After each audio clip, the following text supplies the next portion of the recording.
নমস্কার বন্ধুরা, সবিতা কুকিং ব্লগে সবাইকে স্বাগত জানাই। সবাই ভালো থাকবেন, সবাই সুস্থ থাকবেন।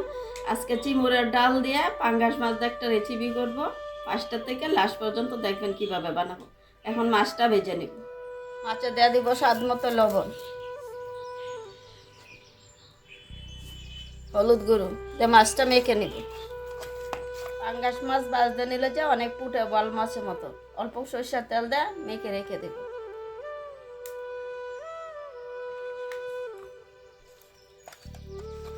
দিয়ে দেবো সরষের তেল। তেলটা গরম হয়ে গেছে, এখন মাছটা দিয়ে দিব।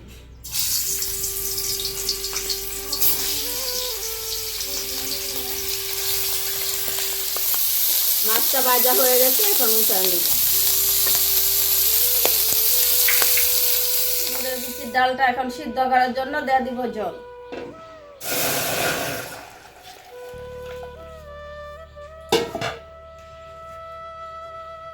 এখন দিয়ে দিব চিমড়ের বিচিগুলো। ডালে দিয়ে দিব স্বাদ মতো লবণ। লবণটা দিলে ডালটা তাড়াতাড়ি সিদ্ধ হবে। কাঁচা লঙ্কা চিরা। ডালটা সিদ্ধ হয়ে গেছে, এখন ঢেলে নিব।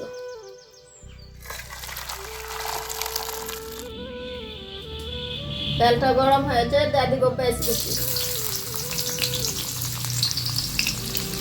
পেঁয়াজটা ভাজা হয়ে গেছে, এখন দিয়ে দিব ডালটা।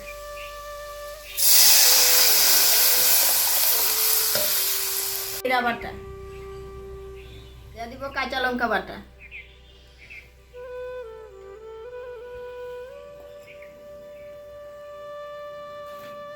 হলুদ গুঁড়ো,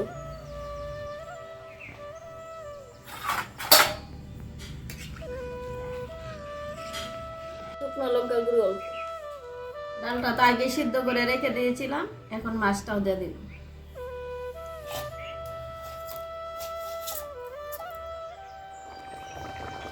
চিংড়ির ডালটা হয়ে গেছে, এখন নামিয়ে নিব।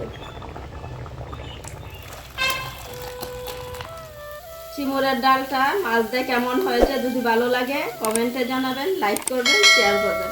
আপনারা এরকম করে বানিয়ে খাবেন।